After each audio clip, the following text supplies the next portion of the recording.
Hey y'all, I am finally back. I just moved cities and am in my new place, somewhat settled, but not really. Still unpacking, and my apartment is a mess. But I recently just went to Black Girl Wellness Festival and I want to give my, what's the word I'm looking for? Take on the weekend. And I'm Southern Smoke, aka Kayla Epps. And yeah, let's get into it. Again, about me, I am a internationally certified pole fitness instructor, and I'm in the process of getting my comprehensive Pilates certification. So I've done all my hours for Matt. I need to get my stuff done for reformer. So I was trained underneath someone who was master trained by one of the two women who were certified by Joseph Pilates. So that would make me third generation as far as Pilates instructors go. Um, Depending on how long you've been in the community, not everyone can trace their lineage back to Joseph Pilates. So if your instructor cannot trace their lineage back to Joseph Pilates, you should probably go find a new one. Club Pilates is not real Pilates. Sorry, not sorry. But anyway, so good thing about the Black Girl Wellness Fest that took place in Chicago this past weekend. One of my biggest takeaways was the community factor. So that was one of the things I said that I wanted when I came back to the city is to create a community or become a part of a community of like-minded individuals. Luckily, this happened to be like-minded Black women and who are in the health and wellness space, which is something I'm very passionate about, huge proponent of, as I'm going through my own health journey and things of that nature and helping women with theirs. So it was really just nice. I didn't know what to expect. The marketing for it wasn't really that great. And also, what was happening during those days wasn't very well spelled out or like where you're supposed to be going. Like, one of our panelists came in late because she didn't even know where she was supposed to be. Like, that was a whole thing. But once you were actually there, they had really cute setups. I might put in some clips from the day, but they had a really cute setup. So when you walked up, they had Black Girl Vitamins, who it was sponsored by, this huge sign outside. They were double dutching outside. Then you come in, they had Rendace, which is a non-alcoholic based company. So this is one of their things they were giving out. So they're based in California, but they have mocktails for people. And it was really good. They have this mojito one. That mojito was bussin', okay? So they did mojito with watermelon, which I 10 out of 10 recommend. A rum punch one, and then I did an old fashioned, but I'm not really a whiskey bourbon type girl, so that was, or a lady, that just was not, it wasn't giving. I mean, it tasted how it needed to taste, but I don't know why I did that to myself. But anywho, besides the point. So someone who is non-alcoholic, if I drink anything, it'll be Fernet Branca, which is an herbal-based drink. It's alcoholic, but it's like the main drink of Argentina. So when I lived in Argentina, we would drink Fernet con coca, or Fernet Mente, which I like better taste-wise. But if you know, you know. Anyway, so it was super nice being in there. They had a huge stage in the front and the main area where all the vendors were. So that's where like Megan Good was speaking. I believe Dr. Contessa was out there and some other people were out there doing main stage speaking throughout the day. And then there was a smaller stage where they had fitness going on. They had a mat Pilates session happening in the middle of one of the other panel sessions that I went to, so I didn't do it. But it also looked very congested right there where those women were, so I would have opted out of doing it anyway, probably. I'm pretty snooty when it comes to this stuff, so but hopefully it was a fun time. I think they got started a little late just because whatever. But once you were at the event, it was very well set up. They said it was the first one that they've hosted here in Chicago. So I thought it was like the second or third one, but I guess not. But it was very well set up, very beautiful. Colors were popping. Everyone's energy was super great. The people who were hosting were super nice, very knowledgeable. got you where you needed to be. And then all the people who were attending were also super nice. All the vendors were super great, very knowledgeable about their products. So it was good to support some Black businesses that day. I literally just put up the stuff that I bought, but I have the box here for one of the products that I got for the Love Butters. They're local to Chicago. They don't have a brick and mortar, but they have body scrubs and then body butters and body oils that look like it comes in a spray bottle. They have this one flavor or scent that smells just like Love Spell from Victoria's Secret, and it's all natural, vegan, cruelty free. And I was like, the fact that y'all were able to mimic that exact smell without all those chemicals is beyond me. So I'm supporting. I'm not a Love Spell person. Pure Seduction is my Victoria's Secret go-to, but I did get the body scrub and the body butter for that.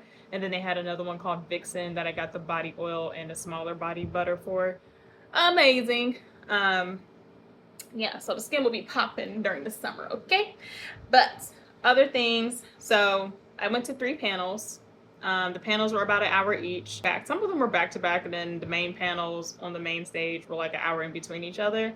So the first one I went to was about hot girl nutrition. So they had a dietitian in there. They had a holistic nutritionist in there, and then they had a pastry chef in there, who I believe also has some type of nutritional background.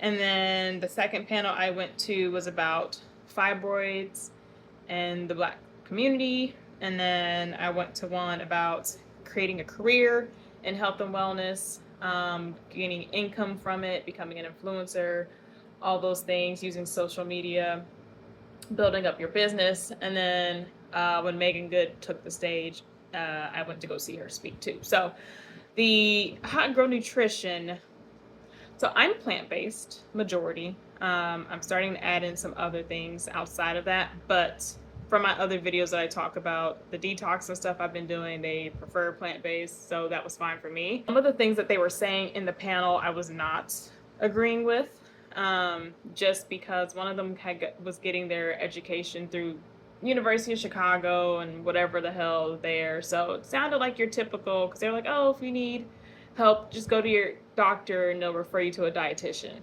Now, all of these people work in the exact same system. You're being educated on things that are made to keep people not being well, okay? We have the pharmaceutical industry, which, you know, makes billions of dollars annually, right? So obviously doctors write prescription, they benefit from it, right? These dietitians are going to help, but not really help, okay? So the dietitian that was there did say that she doesn't do dairy, even though she'll still like refer sometimes to her clients, which for me is just like, if I wouldn't put something in my body, I'm not going to tell somebody else to do it. Each their own. So I did ask a question towards the end because they were like, oh yeah, if you have a craving, go ahead and just, you know, don't deny yourself of things, blase, blase, which people say across the board. I feel that there are ways to help your body with that, because if your body's craving something, that usually means that there's something missing foundationally, and also it deals with your microbiome in your gut, and you can change the way your microbiome is, because a lot of people's microbiomes are not the original way that it was when you were born because of all the chemicals and processed foods and things that you're eating. And so when you're craving, a lot of that is controlled by your gut, and a lot of those things you don't actually need in your body. You should fuel it with other things. So to tell somebody to go eat some Oreos because they're craving Oreos, I don't agree with. And to tell somebody to, like, you know, go buy, you know, whatever, like, I'm not saying like don't enjoy life every now and again, things in moderation.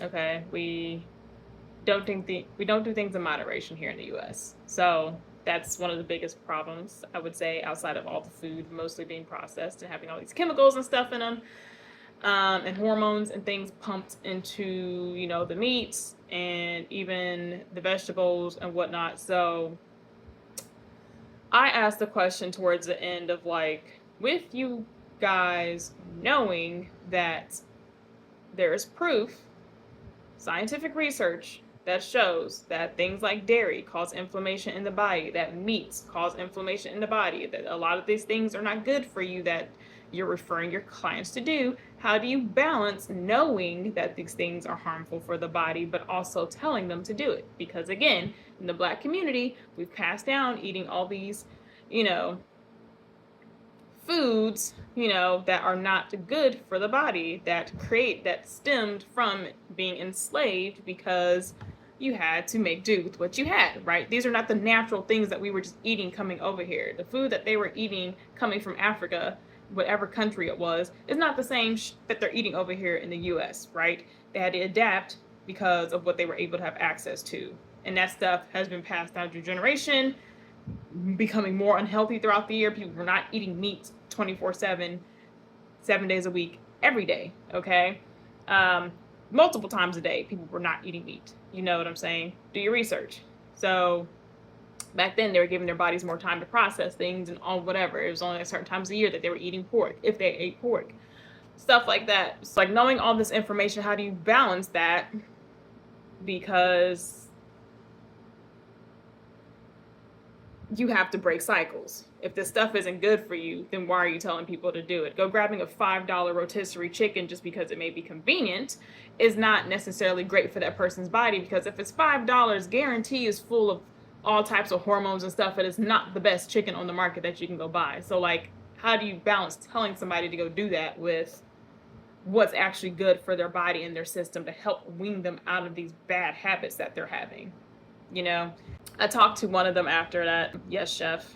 We spoke after that. So I was good with her in our conversation because we had a whole thing about all the things. But Sharon Brown from America's Next Top Model was one of the panelists. And for her, she seemed like she's the more holistic type of route. And a lot of the stuff that she was saying was not in line with most of the panelists. So her answer for this was definitely like on the holistic route.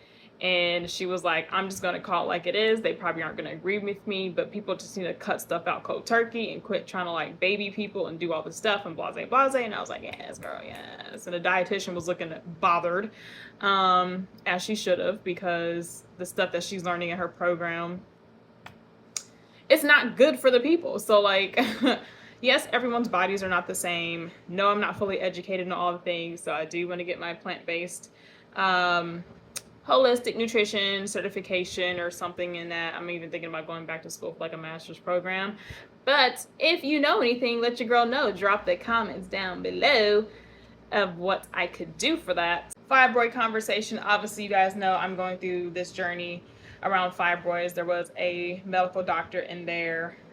She was saying some things I found problematic, but biggest things that I agree with that she was saying, because doctors have a way of being like, oh, everybody wants to go to Google and chat GPT for answers. Yeah, because motherfucker, y'all don't be answering shit worth a damn when somebody's in front of your face and you want to tell somebody they have something wrong with their body and then brush it off like it's not a big deal. So yes, I'm going to go look it up. They are pulling from medical journals and all these other things that are actually proven information. Everything obviously online is not real, so whether they're looking on TikTok or whatever, there are actual doctors and people on TikTok who know what they're talking about. So I also feel like they try to downplay researching that people do. Some people obviously do go overboard. I'm not talking about the extremists. I'm talking about people who are actually looking for real into stuff. But she was like, if you do that, at least you're doing research. At least you're trying to come prepared. So whenever you have all these questions that ChatGPT is giving you to ask, make sure you're asking the doctor. Don't let them, don't relent. Don't let them try to brush it off. Keep getting the answers that you need until you're satisfied. And then don't be afraid to get a second opinion. My thing is, don't be afraid to report a motherfucker, okay? Because I did not update this before, but I will in my other video. When I went back to see my gynecologist, and was telling her about the experience that I had with the lady who did the ultrasound for the fibroids and how she was a mother bit, okay? She tried to look her up in the system, and she was gone. Because I did report her ass. I did. And part of me, like, when I went to submit it, I thought it didn't go through. Maybe it did. But she couldn't find her in the system anywhere. So either she retired or got. So either way it goes, I'm glad no one has to experience her because she sucked. Okay? And based on the comments and stuff that were happening at that session, a lot of us are dealing with and have come in contact with professionals in the medical field who do not give a about you or your feelings and talk to you any old type of way and ignore your symptoms and act like this is just another day at the beach when it's somebody's life. So this is why I'm a proponent of taking things into your own hands and doing the research. And this is why I feel like God's tested me on my journey, because if I'm going to talk, I have to walk the walk, right? So the other one was the career wellness, super helpful. Those women were very knowledgeable. Some of them have like 30 plus thousand followers on Instagram. Some of them have like a few thousand followers. But they're doing the things, they're being consistent. They were very encouraging to all the women that were in the room. And so very much enjoyed that conversation as well.